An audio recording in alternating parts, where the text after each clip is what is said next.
Labuka. Šiandien pabandysiu pristatyti jums šitą ypatingą pilietį. Jo vardas Ali. Jam 5 metai ir kaip jo laikina globėja sako, jis yra spec poreikių šuniukas. Iš tikrųjų, tai galbūt ir nėra tiek daug tų spec poreikių. Tiesiog mes pradžioje galvojom, kad tai yra labai naglas šuo. Dabar galim pasakyti, kad tai, ko gero, yra šuniukas su labai jautria siela. Ir dėl to tie jo neva naglumai ir išlenda. Jie išlenda tik tai lauke ir esant kažkokiom ekstremaliom jo suvokimų situacijom.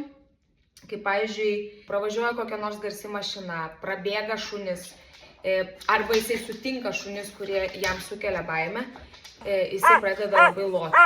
Ir jisai įsiloja tiek, kad kartais labai sunku jį nuraminti. Pagrindinė problema mums su juo yra tai, kad jisai negali gyventi prieglaudoj. Ten yra per daug dirgiklių jo jautrumui ir jis iš to išeina iš savęs ir tiesiog neišeina su juo susitvarkyti. Ko mes tik neišbandėm. Pirmiausia, jisai gavo net 2 asmeninius savanorius, kurie skyrė jam laiko. Tada jisai pradėjo lankyti sporto klubą. Džimą, kur jisai bėgioja ant takelio. Mes manėm, kad jisai turi per daug susikaupusios energijos, kurios prieglaudoje tiesiog negali išleisti. Tai galvom, kad tai padės nusiraminti jam. Nieko. Ir galiausiai viena darbuotoja nusprendė pasiimti jį pas save į laikiną globą.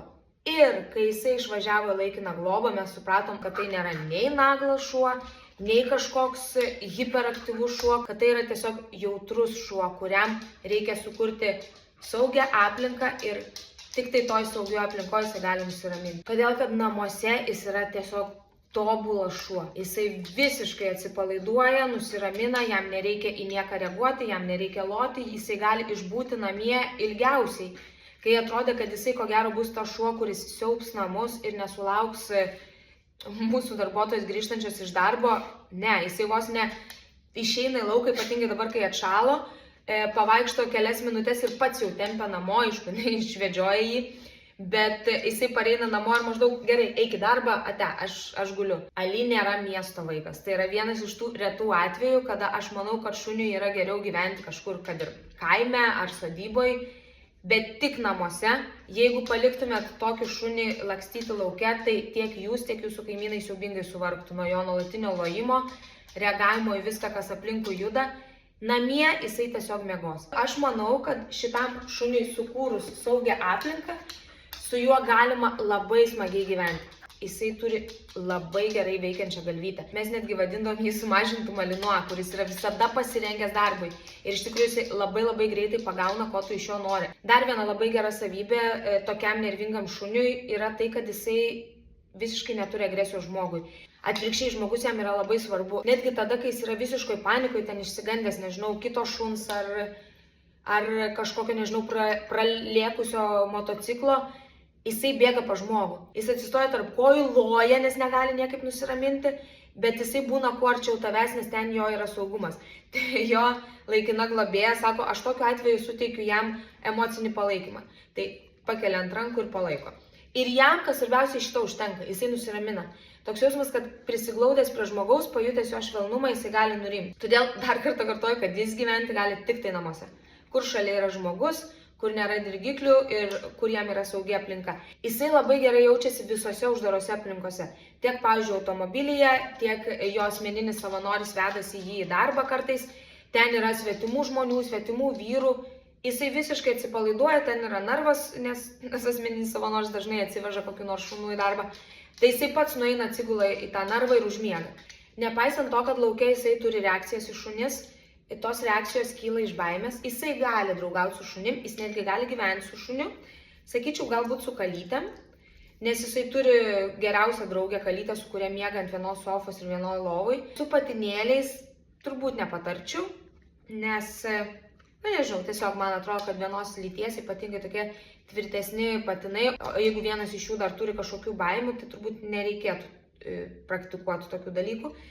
Bet su šunim tiek gyventi, tiek eiti pasivaikščiojimus jis gali. Mes šiandien turėjom pasivaikščiojimą su juo ir pradžia buvo tragiška. Aš galvojau, siaubė, dar niekada nesu turėjus tokio baisaus pasivaikščiojimo su šuniu.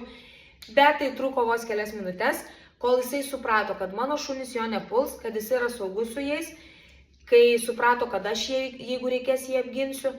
Ir jisai visiškai nusiramino. Tada jau jis galėjo praeiti tiek pro mano kalę, tiek pro mano patiną, netgi nepažvelgdamas į juos. O netgi kartais, kai susitikdavo jų žvilgsniai, iš ko gali kilti konfliktas, aš jį pakviesdavau ir jis atsišaukdavo. Esu tikra, kad su juo dirbant galima pasiekti labai didelių ir gražių rezultatų, todėl kad šuniuko galva labai gerai veikia. Tai yra šuniukas, su kuriuo būtų iššūkių. Ir aš turbūt jį ir siūlyčiau žmonėm, kurie mėgsta tos iššūkius. Nes yra tokių žmonių, kuriems nesinori tokio iškart lengvo šuns, su kurio net nematysi, kad jis yra šalia tavęs. Kurie nori patys padaryti kažkokį indėlį į tą šunį. Ir jisai yra labai nuostabus šitam dalykui, todėl kad netgi aš pati šiandien per vieną dieną pajutau jam tokį, nežinau, kažkokį švelnumą, dėkingumą. Iš to, kad jisai draskės, ardės ir atrodo, kad Jėzau, mes niekaip nesusišnekėsim. Ir tada aš pamačiau, kad išeina su juo susišnekėti, kad jisai mane išgirsta ir jisai pasistengia padaryti, ko aš noriu. Tai tada ateina toks laimėjimo, švelnumo, kažkokio, nežinau, padėkos jausmas tam šuniui, kad geras, mūdu galim rasti ryšį. Ir aš manau, kad su juo radus ryšį galima pasidaryti tą gyvenimą visiškai lengvą. Tai ko gero nėra šuo žmogui, kuris nori vesti savo šunį į visas įmanomas vietas. Į darbą be problemų. Bet tarkim ten, kur kažkas keisys, kažkas bus jam nauja, tai ko gero ne tas šuo, kurio jums reikėtų. Todėl, kad jeigu dažniausiai aš sakau, kad šuniui reikia kiek įmanoma rodyti daugiau pasaulio, vežti jį į skirtingas vietas, tai Ali atveju jam labiau patinka rutina. Jis yra namisėda, kas yra labai keista, turint omeny jo energiją. Jisai geriausiai jaučiasi ten, kur jis yra saugus. Ir netgi aš manau, kad su juo nereikėtų per daug keitalioti vietų pasivaikščiojimų. Bet jis yra šuo žmogui, kuris nori mokyti savo šunį. Nes yra žmonių, kurie nori mokyti šunį, nežinau, ten atidaryti dureles, atnešti daiktus ir taip toliau. Tai aš manau, kad šita galvytė būtų labai pasirengusi tokiems mokymams. Ir kartais tai yra netgi didesnė iškrova negu fizinis aktyvumas. Aišku, fizinio aktyvumo jam reikia. Jisai galėtų eiti į sporto klubą. Beje, kadangi jisai lankė sporto klubą, jo treneris buvo visiškai jo sužavėtas. Jisai yra tikrai talentingas sportininkas. Ir žmogui, kuris, pavyzdžiui, norėtų lakstyti su savo šuniu, tai būtų žiauriai geras kompanionas tam. Tik tai tiek, kad su juo lakstyti reikėtų jau ne miesto sąlygom, o kažkur ramesnėje vietoje. Aš kažkodėl tikiu, kad kiekvienas šuo, kaip ir kiekvienas žmogus turbūt, turi vietą, kurioje jisai bus nuostabus toks, koks jis yra. Mes labai dažnai norime tobulumo. Patys būdami netobuli, iš gyvūnų tikimės tobulumo, kad jie viską darys teisingai, kad jie viską darys taip, kaip reikia mums. Bet iš tikrųjų tas tikras gyvenimas ir tikras ryšys gali susikurti tada, kada mes priimam jį tokį, koks jis yra. Tai Ali būtent tokio žmogaus ir ieško, kuris priimtų jį tokį, koks jis yra ir tame rastų jo nuostabumą. Todėl, kad realiai tai yra labai nuostabus šuniukas.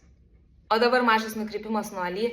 Noriu priminti, kad jau galima skirti savo 1,2% paramą organizacijai, kuriai norite ją skirti. Tai jeigu pasirinksite mus, linksmasis pėdutes, mudu su Ali būsim jums labai dėkingi.